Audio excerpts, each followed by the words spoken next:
आपातकाल का काल शुरू होता है जून में और चर्चाएं होती हैं कि कैसे उस दिन हुआ था, आपातकाल में क्या हुआ था। तमाम सारी बातें आप देखते हैं और पढ़ते हैं, लेकिन आज हमारे साथ वो शख्स मौजूद हैं जो उस समय जयपुर की वर्तमान उस समय तत्कालीन सांसद राजमाता के वजदी थे। उनसे समझते हैं कि उस दिन क्या हुआ था जब गिरफ्तारियां हो रही थी यहाँ पर, और यहाँ पर कांग्रेस के जो नेता थे वो किस तरीके से एक्शन में थे, और आरएसएस संघ जो तमाम लोग थे उन पर किस तरह से एक्शन हो रहा था। एबीपी लाइव बहुत बहुत स्वागत है सर आपका। स्वागत है, आप राजस्थान में आए हुए, आप हमारे जयपुर में हैं। सर, एक चर्चा होती है कि आपातकाल जो लगा था, बहुत सारे लोग उसको नहीं जान पाते हैं, तरह तरह की चीज़ें आती हैं सामने। आप खुद उस समय उस घटनाक्रम में शामिल थे, आप राजमाता के वज़ीर थे।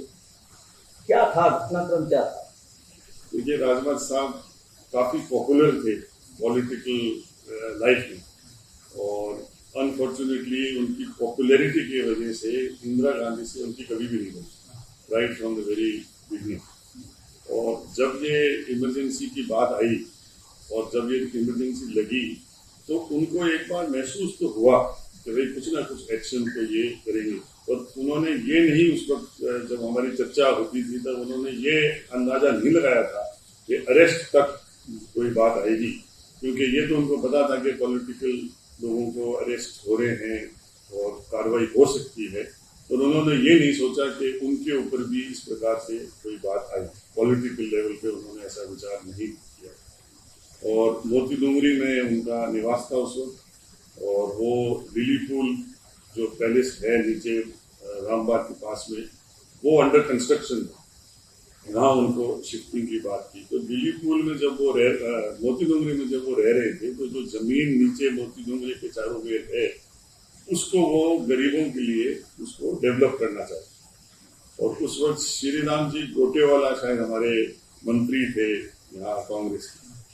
तो मुझे ये कहा गया था उन्होंने कि भाई कांग्रेस की है गवर्नमेंट और ये शायद अपन को इसको डेवलप नहीं करने देंगे, तो आप एक बार उनसे बात करें। तो मैं उनसे मिला, उनसे बात करी। मैंने कहा साहब ये कब्जे हो रहे हैं जमीनों के ऊपर, नीचे गुजरों की बहुत बड़ी कॉलोनी थी और साइड में भी थी। तो उन्होंने कहा भाई इसको क्या करना चाह रहे हैं। मैंने कहा साहब इनको जमीन से छोटे छोटे प्लॉट राजमाता साहब दे देंगे और बाकी का खाली हो जाए तो यहाँ गार्डन वगैरह इस तरीके से अच्छी चीज बन जाए, इनका भी भला हो जाएगा और ये ब्यूटी रह जाएगी जयपुर की, क्योंकि उनकी इच्छा हमेशा थी कि जयपुर की सुंदरता और हेरिटेज रहना चाहिए। तो श्री राम जी ने मेरे को उस वक्त कहा कि ठीक है ये हो जाएगा, पर इसमें मेरी एक शर्त बताइए कि उसका नाम आप संजय गांधी कच्ची बस्ती करेंगे। उन्होंने कहा साहब ये तो अब आप वहां चल के बात कर लीजिए उन लोगों से, अगर वो तैयार है तो आप कर दीजिए। तो यहाँ मीटिंग हुई, तो लोगों ने कहा कि हम संजय कच्ची बस्ती के नाम से हम रख लेंगे और हम एग्रीड हैं, हम खाली वाली करेंगे। और उस प्रकार से फिर हमने उसको डेवलप भी किया उसी टाइम में। और उस वक्त श्री राम जी ने सपोर्ट तो क्या नहीं कह सकता मैं, बट हाँ उन्होंने कोशिश करी कि राजमाता साहब की एक इमेज जो जयपुर की थी वो कायम रहे। अभी हम सूचना क्रांति के दौर में है, यहाँ पर चीजें होने से पहले और होने के बाद तो सब कुछ चलती रहती है, लगभग जानकारी मिल जाती है। उस दौरान न तो सोशल मीडिया था, न तो इतने फ्रिक्वेंटली मोबाइल थे। कैसे आपको जानकारी मिली कि आज गिरफ्तारी होगी या आज क्या एक्शन हो सकता है, क्योंकि आप समय साथ में थे? क्या घटनाक्रम था, ये सभी को जानने की चाहत रहती है। तो चीजें आए तो साफ तरीके से सामने जा पाए।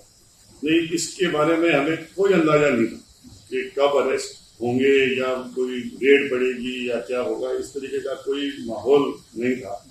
यही उनको था कि हाँ कुछ ना कुछ होगा, पर हम इसके ऊपर कभी भी ये नहीं सोच सकते थे कि उन्होंने सोचा ही नहीं, ना उन्होंने ना भवानी सिंह जी ने सोचा कि भाई इस प्रकार का कोई एक्शन होगा।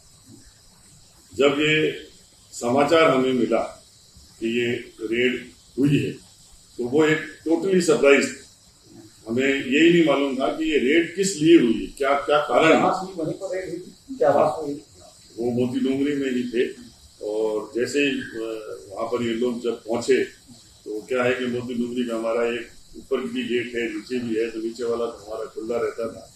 तो उस गेट पे जब ये आए थे तब गार्ड ने नेचुरली उनको पूछा उन्होंने ऐसा बताया नहीं कि हम कौन हैं क्या हैं। उन्होंने जब गार्ड ने भी देखा कि भाई जब इतनी गाड़ियां हैं पुलिस के साथ में है तो कोई ना कोई मामला है, तो उसने खोल दिया गेट। और जब ये अंदर पहुंचे तब हमारे पास मैसेज आया, तब मेरे पास मैसेज वहां से आया टेलीफोन पे। उस टाइम ना तो मोबाइल था ना कोई सोशल मीडिया था, तो मोबाइल पे टेलीफोन पे स्टाफ ने बताया कि साहब कोई लोग आए हैं। ये भी नहीं मालूम था स्टाफ को कि ये रेड है या क्या है। तो साहब बहुत सी गाड़ियां हैं, बहुत से अधिकारी हैं, ये आए हैं और राजमाता साहब से मिलना चाह रहे हैं। तो मैंने कहा भाई अभी तो सुबह सुबह का वक्त है, वो अपने बेडरूम में है, तो इस वक्त तो अपन कैसे अलाउ कर सकते हैं कि कोई वहां तक चली जाए। तो आप सुबह के समय में रेड हो गई। हाँ, सुबह के टाइम में अर्ली मॉर्निंग हुई थी। तो जो उनकी मेड्स हैं, जहाँ वो जो उनका बेडरूम था वहाँ मोस्टली स्टाफ भी नहीं जाता था। जो मेड्स थी उनकी वही उस एरिया में उनके काम को ज्यादा देखती। तो एक टुकनी बाई करके हमारी कूच बिहार की थी, वो हेड मेड थी, और उसने बिल्कुल ही मना कर दिया कि भाई मैं किसी भी प्रकार से आपको अंदर नहीं आऊंगा। तो अंदर तो उसने आने नहीं दिया। फिर जब बातचीत हुई तो फिर मैंने महाराज जय सिंह जी को, महाराज पृथ्वीराज सिंह जी को, जो उनके स्टेपसन्स हैं, उनको इतला करी और उन्होंने फिर कहा कि हम भी पहुंचते हैं, तुम लोग भी आओ, फिर अपन देखते हैं। जब वहां पहुंचे हम लोग सारे, तब हमने उनको, उन्होंने कहा कि आप बुलाइए उनको। तो जब हमने जाके उनको कहा तो उन्होंने कहा कि ठीक है, दे कैन कम, और मैं उनको मेरे सिटिंग रूम में मिल लेती हूँ। तब हमने उनको अलाउ किया। ये अंदेशा हो चुका था कि रेड पड़ी है, गिरफ्तारी होगी। ये गिरफ्तारी का मैंने उस टाइम राजमाता साहब सोच ही नहीं सकते थे कि ये रेड जरूर पड़ी है, तो ये किस कारण से पड़ी है, क्या है, मुझे पता नहीं है, क्या देख रहे हैं क्या नहीं है, कुछ आइडिया नहीं था। उन्होंने उस वक्त भी ये नहीं सोचा कि ये गिरफ्तारी करने आए। ऐसी कोई उस टाइम बात नहीं थी, जो गिरफ्तारी वहां नहीं हुई।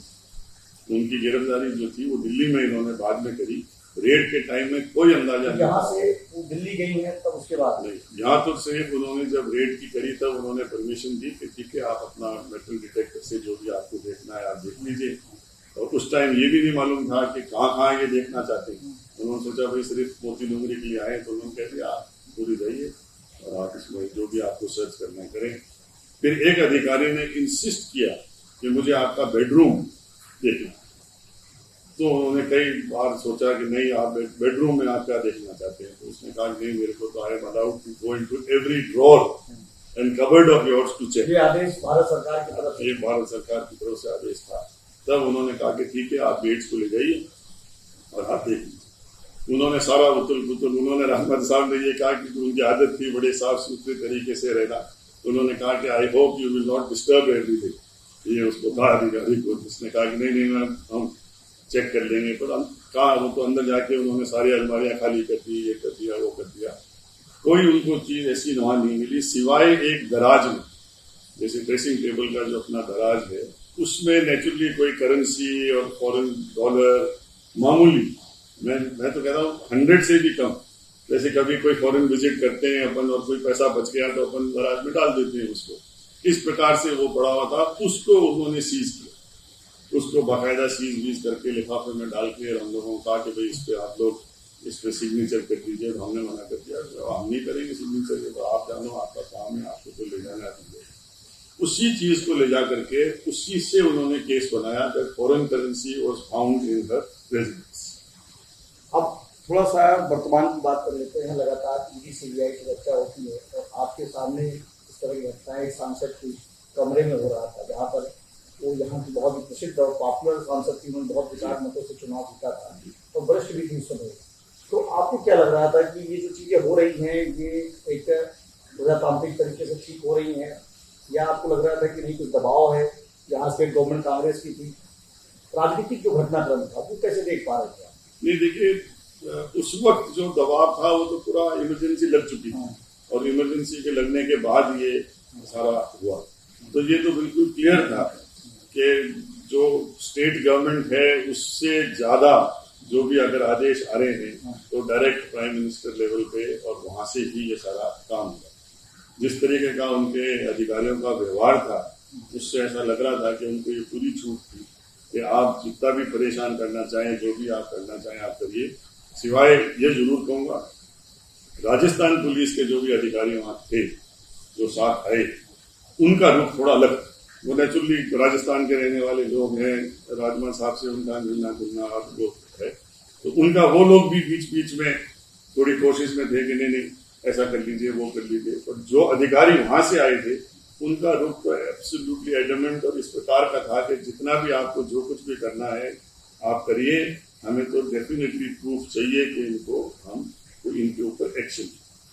उस रात के बाद, उस दिन के बाद जब घटनाक्रम हो गया, सर्चिंग अभियान हुआ, उसके बाद क्या हुआ? जब गिरफ्तारी हुई तो आप कह रहे दिल्ली में हुई, उसके बाद जो माहौल बना कैसा था, कैसे आप लोग? ये जब रेड इन्होंने यहाँ करी उस वक्त राजभर साहब ने हमें सिर्फ इतना ही कहा कि देखिए जो ये कर रहे हैं, अब उसको पूछा, हमने भी पूछा कि साहब आज ये है क्या है, तो उन्होंने कहा नहीं हम कितने भी दिन लगा सकते हैं। और ये लगातार 3-4 दिन तक चला। ये नहीं था कि वो आए और उन्होंने ये देख लिया और वो चले गए। वो रेगुलरली 3-4 दिन तक हर कोने पे हर चीज पे करते हैं। तब राजभर साहब ने हमें ये जरूर कहा कि भाई अब ये, क्योंकि उनका विचार था लिली पूल में शिफ्ट होने का, मोतीनूर से जो उनका नया पैलेस हाँ रामबाग के पास में लिली पूल जो है आज वहां शिफ्ट होने का था, तो उनका बहुत सा सामान वहां शिफ्ट हो चुका था। उनके पर्सनल होना चाह रही थी कि पहले नहीं, उनका पहले से ही चल रहा था कि अब मैं मोती लूंगरी में नहीं रह करके मैं वहां उस मकान में रहूंगी, तो it is easily accessible to public and people, तो मैं वहां रहूंगी। तो ये उनका था। तो उन्होंने मुझे सिर्फ इतना कहा कि भाई वहां जाकर के भी मेरा सामान वामान देख लेना, ये कल वहां जाकर के उतल पुतल नहीं करे। हमने कहा वहां तो अभी कंस्ट्रक्शन चल रहा है, कोई ऐसी बात नहीं, और हमने हमारे गार्ड लगाए, कहा भाई कोई आए तो बता देना। वहां वो 4-5 दिन तक नहीं आए और फिर एकदम से उनको शायद किसी ने बाद में बताया होगा कि भाई वहां भी उनका मकान निकला है, तो फिर हाथों हाथ दोपहर में उनकी पूरी टीम वहां भी पहुंची और वहां फिर हम मौजूद रहे। राजमा साहब लगे कि भाई मैं तो जाऊंगी नहीं, आप लोग देख लेना। वहां हमने फिर उनको बोला कि ठीक है यहाँ भी आप जो भी आपको देखना है देख लीजिए। तो उन्होंने पूरा मकान गाड़ियां वाड़ियां गैराज सर्विंग क्वार्टर्स तक उन्होंने सारा चेक किया। तब मैंने उनसे कहा भी, मैंने कहा ये सर्वेंट क्वार्टर और ये क्या कमरे देख लिए? बोले नहीं 5 दिन लेट हो गए ना, तो आपका सामान तो वहां भी आप किसी को दे सकते हैं देख लीजिए। तो वहां भी उन्होंने सारा चेक किया। कितने दिन तक चला था ये पूरा? ये 5-7 दिन तक चलता है। 5-7 दिन तक लगातार हाँ ये आते रहे, चेक करते रहे, कभी लिली फूल, कभी यहाँ, कभी उनके घोड़े थे, स्टेबल थे, उधर भी हम चेक करेंगे। देख लीजिए आपको जो भी देखना है, सिवाय वो करेंसी और वो चीज उस वक्त जो थी वही मिली थी। और उसके बाद उन्होंने मेटल डिटेक्टर से, जो वो जैसे अपन गाड़ी ऊपर आती है लिली उसमें मोती लूंगरी में, तो वहां पर एक पोर्च है, तो वो गाड़ी पोर्च में आती है, कवर्ड पोर्च, उस पोर्च के अंदर वो गाड़ी पार्क करते हैं, वहां सीढ़ियां हैं, वहां से वो अपने रूम में डायरेक्ट जा सकते हैं। राजभर साहब या जो भी है रॉयल फैमिली के, वो डायरेक्ट जा सकते हैं अपने कमरे। तो वहां जब उन्होंने चेकिंग शुरू करी तब उनको ऐसा महसूस हुआ कि देयर इज समथिंग हियर, तो उसके लिए उन्होंने हाथों हाथ उसको तोड़ना शुरू किया।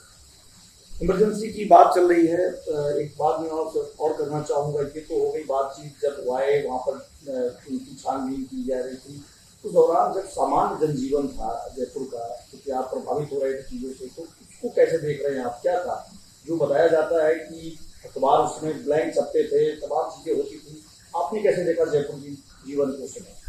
देखिए हर आदमी थोड़ा डर में है, और मैं इतना जरूर कहूंगा कि कई आदमियों ने हमारे से कांटेक्ट भी किया ये बात करने के लिए कि भाई ये क्या हो रहा है, हम लोग क्या कर सकते हैं, हम किस तरीके से आगे आ सकते हैं। पर ऐसा ना तो राजभर साहब चाह रहे कि भाई मेरे वजह से किसी आदमी के ऊपर कोई बात आए, और हमारे को भी समझ में नहीं आ रहा था कि किस आदमी को हम ये कहें कि भाई आप कुछ करो, क्योंकि कोई ऐसी माहौल ऐसा था कि किसी भी प्रकार से किसी भी पॉलिटिकल ग्रुप को या किसी को भी साथ लेके आप कोई एजुकेशन करें या कुछ करें, ऐसा होने का कोई संभावना ही नहीं। पब्लिक का मूवमेंट क्या था? पब्लिक तो परेशान तो थी, और लोगों को बहुत ज्यादा परेशानी हर प्रकार की थी। लोगों को पता था कि कुछ ना कुछ ऐसा होने वाला है कि जिससे कि इस परिवार को ये नष्ट करने में लगे हो, ये तो सबको मालूम। तो आपको ये भी एक संदेश लग रहा होगा कि ये जो सर्चिंग अभियान हो रहा है, कहीं ये अदावत है पॉलिटिकली, अगर ये पॉलिटिक्स में नहीं होती तो क्या आपको लगता है कि इसी तरीके की चीजें होती या कुछ और होता? मुझे नहीं लगता कि अगर ये पॉलिटिक्स में इतना स्ट्रांगली जो इनकी पोजीशन थी, अगर ऐसी पोजीशन नहीं होती तो शायद इतना एक्शन नहीं होता। नाराजगी इंदिरा गांधी को इनसे जरूर थी, थ्रू आउट थी। ये तो राजमा साहब कभी कभी बातों में हमें बताते भी थे कि जब कभी भी जैसे नेहरू जी के साथ या सवाई मान सिंह जी जो उनके हस्बैंड थे, राजा मान सिंह जी, उनके साथ जब कभी मिलना जुलना होता था तो वो हमेशा ये कहती थी कि Indira never like, Indira was always upset. चाहे वो उनकी पर्सनैलिटी से अपसेट हो, चाहे वो उनके पॉलिटिकल अवेयरनेस से अपसेट हो, पब्लिसिटी की वजह से अपसेट हो, तो शुरू से शांति निकेतन के टाइम से जब वो वहाँ कैलकाटा में जब राजमाता साहब कहती हैं कि जब मैं वहाँ पढ़ती थी उस टाइम से ही इंदिरा गांधी नेवर लाइक। एक आपसे आखिरी और पॉलिटिकल सवाल पूछ लेता हूँ क्योंकि आप साथ में हैं, कहीं ऐसा दबाव तो नहीं पड़ा कि वो भी कांग्रेस की तरफ लाना चाहती रही हूँ, आप कांग्रेस में आ गए, या उनकी वजह से यहाँ पर कुछ एक दूसरा मूवमेंट खड़ा हो रहा था, कांग्रेस को नुकसान हो रहा था, किस तरीके की चीजें थी? देखिए, कांग्रेस में आने की कोई बात तो थी नहीं, और अगर ऐसी बात उनके सामने आई भी होती तो किसी भी हालत में, चाहे वो अरेस्ट हो, चाहे वो जेल में हो, चाहे कुछ भी हो, राजमाता साहब की पर्सनैलिटी को देखते हुए वो कभी भी इस बात के लिए कभी भी वो इस बात के लिए कभी हानि नहीं करते। मैं इसका एक उदाहरण आपको दूंगा कि जब ये सारी रेड वगैरह ये सारा कंप्लीट हो गए, जेल भी हो गया, जब वो रिलीज भी हुए, तो जयपुर के अंदर जब वो अगले बार चुनाव हुए, काफी टाइम बाद, जब नवल किशोर जी शर्मा यहाँ से चुनाव लड़े, तो उस वक्त यहाँ के लोगों को याद होगा कि एक मूवमेंट चला राजपूत यूथ के अंदर कि साहब, if we cannot beat them let us join them वाली कहानी कि साहब, इन्होंने राजपूतों को, सबको, परिवारों को बर्बाद कर दिया, अब अपन इनको कितने सालों में कुछ कर नहीं सके, तो ऐसा मूवमेंट चला कि अपन इनको ज्वाइन कर दो, ज्वाइन करके अपन पावर में आ जाओ और फिर अपन देखते हैं। उस वक्त मैंने उनसे परमिशन मांगी, मैंने कहा ये मूवमेंट चल रहा है, क्या आपकी इजाजत है कि हम इसके साथ चले जाएं? तो उन्होंने कहा कि अगर आप ऐसा करना चाहते हो तो then you will have to, I think, resign from my job. मतलब इट वाज वेरी क्लियर, किसी प्रकार से मैं किसी भी इस प्रकार के समझौते को एक्सेप्ट नहीं करता, किसी भी प्रकार से। उसके लिए ऐसी कोई बात उनकी तरफ से आई नहीं। उन्होंने जरूर बीजू पटनायक साहब, जो नवीन पटनायक साहब अभी जो हैं, उनके फादर, उनसे जरूर उनके बहुत अच्छे टर्म्स थे पॉलिटिकली। बीजू पटनायक साहब काफी सीनियर थे, तो उनसे उन्होंने कई बार बात करी, पर नेवर ऑन दिस इश्यू कि अपन किसी भी कॉम्प्रोमाइज में अपन कुछ करें, ऐसी कभी भी उन्होंने बात नहीं करी। उनकी तरफ से कोई रजामंदी नहीं कि तुम्हें जाना है छोड़ करके, तुम्हें इस तरफ जाना ना, ऐसी प्रताड़ना जो चीजें हो रही थी उसका कोई ऐसा कभी भी वो उस प्रेशर को एक्सेप्ट नहीं किया उन्होंने कि मैं एक्सेप्ट कर लूँ। मैं ये भी कहूँगा कि कई जगह कई लोग ऐसा लिख भी देते हैं, बोलते भी हैं कि बिकॉज ऑफ द अरेस्ट उनको छोड़ा इसलिए गया कि उन्होंने एक्सेप्ट किया कि मैं सरेंडर कर रही हूँ। ऐसी कोई बात नहीं, उन्होंने कभी भी ये नहीं कहा कि आप मेरे को इसलिए छोड़ दो क्योंकि उन्होंने अपने खुद ने ये डिसीजन लिया कि अब मेरे उम्र के हिसाब से और जो भी हालात चल रहे हैं, जो पॉलिटिकल इश्यूज हैं,